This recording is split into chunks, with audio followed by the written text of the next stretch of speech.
talk about like the best way, in your opinion, to spot a narcissist early on when you're dating so that you don't end up getting burned later on. The healthy person, when they approach a relationship, has one guiding question that's on the inside, and that is, how might you and I create a sense of mutual regard?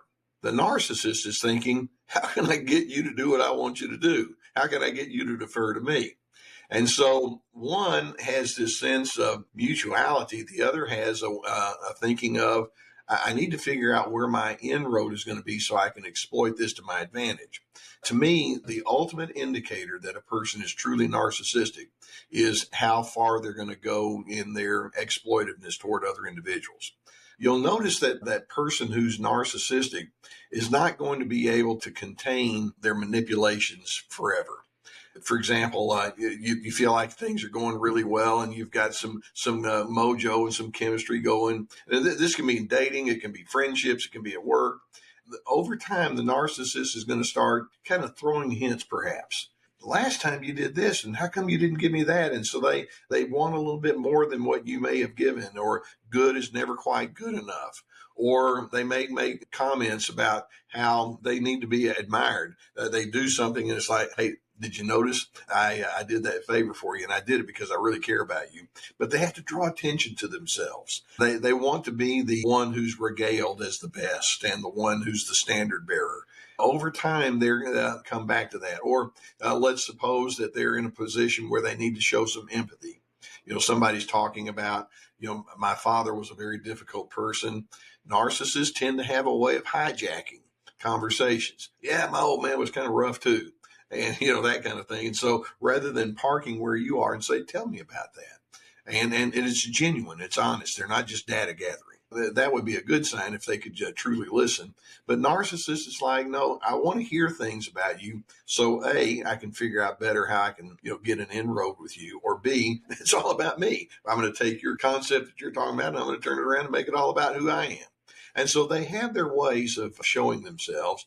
Sometimes it's not going to be right up front, although, there are signs there too. But usually it takes a little bit of time for it to play out. So I'd have individuals come to me, let's say they're dating someone, and they may say something like, oh, we got together and it was 5 o'clock in the afternoon, and we stayed up till 3 o'clock in the morning, just telling each other all sorts of things about ourselves. I can't believe we had such a good and honest and in-depth and vulnerable kind of relation or communication. And I'm thinking that's not necessarily a good sign. First on the first date, you mean? Yeah, exactly. Now we just shared everything.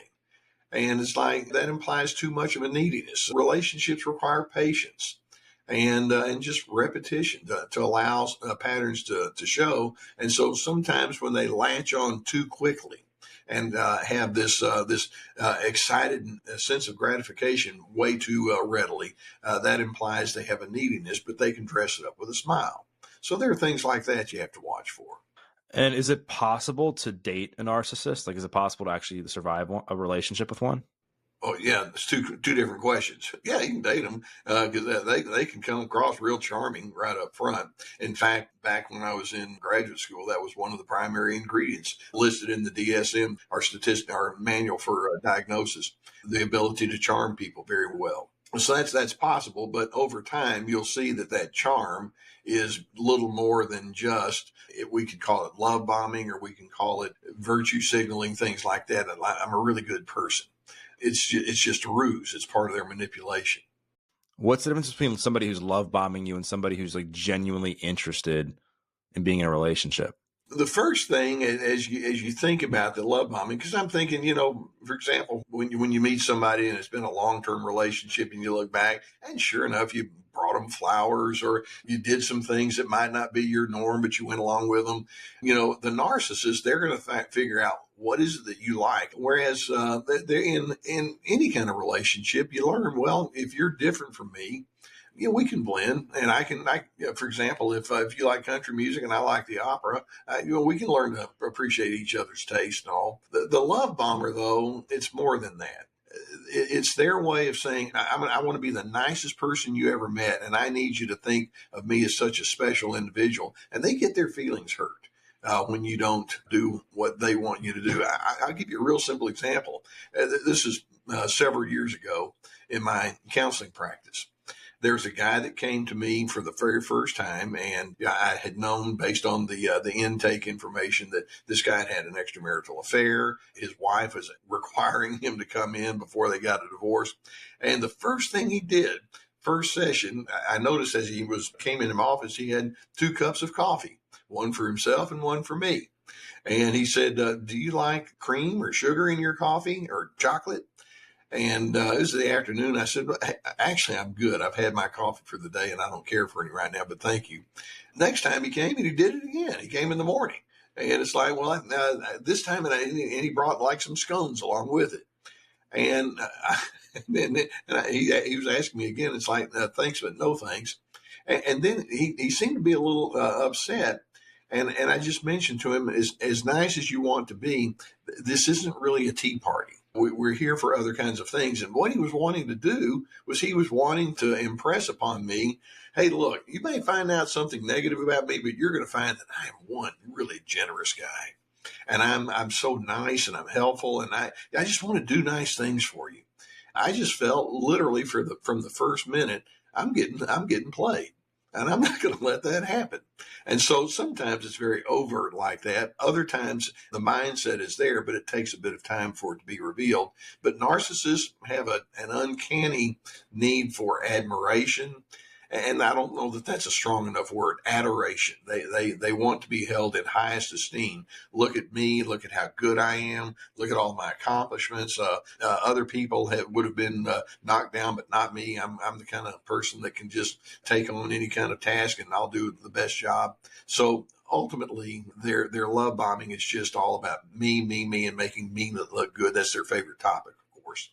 So let's just say somebody's listening to this or they're watching this and they're like, oh, I may think I'm in a relationship with a narcissist. Like once you're in the relationship, like what's that dynamic like? First of all, as you're in that kind of relationship and you have questions about one another, it's of utmost importance to put it out there. For example, let's suppose that you're dating someone and you kind of notice that they are more interested in telling you how great they are, or that if you offer input that they're not very interested. I think it's okay to just simply say, you know what, you and I approach conversations a bit differently. I've noticed that when I talk with you, you tend to get irritated if I'm not talking on the same wavelength as you, or you tend to hijack and you interrupt me, or you don't let me finish my thought. What's that all about? Put it out there and discuss it and see what they do with it. A non-narcissistic person receives information. The narcissistic person, they're highly offended. It's like, how dare you point something out about me that's not all that wonderful? And they don't like that. They don't like to take input. If you pick up on the red flag, say something about it. I've had so many people, let's say they've been in a relationship for 10 years and now they're having to get out of it. And then I'll ask the question, way back in the beginning, did you pick up on any kind of red flags that you just kind of passed over? And a very high percentage will say, yeah, I kind of did, but I just let it go. I'm one of these that kind of gets a bit stern on that. If you see the red flag, it's on you if you don't talk about it and if you don't put it out there. If you're thinking, well, that person will get upset, well, you need to know that then. I don't know if you're married or not, but I'm married, and there are times when my wife and I disagree. And it's like, well, we need to know prior to that disagreement if it's safe to simply say, hey, there's something that's bothering me. Go put it out there and then see what happens. Is there a way you can tell by somebody's like social media whether or not they're a narcissist based on how they behave? Yeah, let's just say that a common question I have is there more narcissism out there now than there was, let's say, 50 years ago or 100 years ago? And remember, I mentioned that narcissism is kind of takes us into the whole question of what is human nature, what's the human condition. And so selfish people are selfish people, whether they're born in 1800 or the year 2012 or something like that.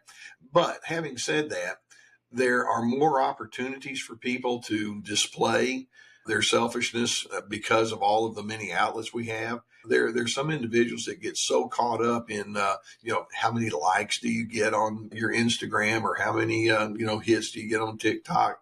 And, if somebody's just constantly doing the selfies, that tends to be a sign I've had pictures with myself and friends, and that's okay. But then the question is it a moderate kind of a thing, or is it an ongoing thing? And when you have somebody that, has to post pictures of themselves in an exaggerated number of ways, then to me, that's a red flag. So yeah, I think there's a whole lot of that possibility. Getting back to the conversation about being in a relationship with a narcissist, I feel like people, especially if they are unfamiliar with the dynamic of that type of relationship, they can easily lose themselves. They can easily become emotionally dysregulated themselves.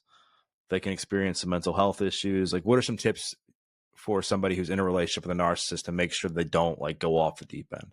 Well, understand that healthy individuals, as I mentioned a little earlier, enter relationships thinking, how can we establish mutuality?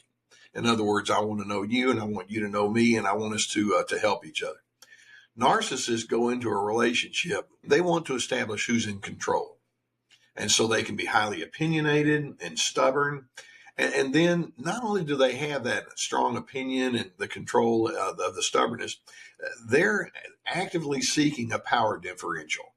For example, if you are going to go and spend some time with your friends, you just casually mention that to your partner, and that partner says, you didn't check it with me.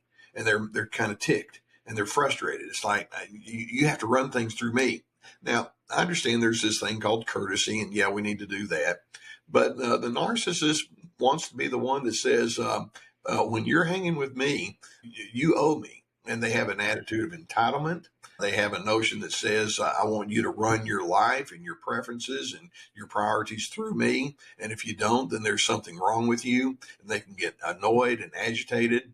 And so, they create that power differential thinking, I'm the decision maker here for both me and you. They operate with what I call the agenda, capital T and capital A, the agenda. They've got it. They're not very bashful about letting it be known.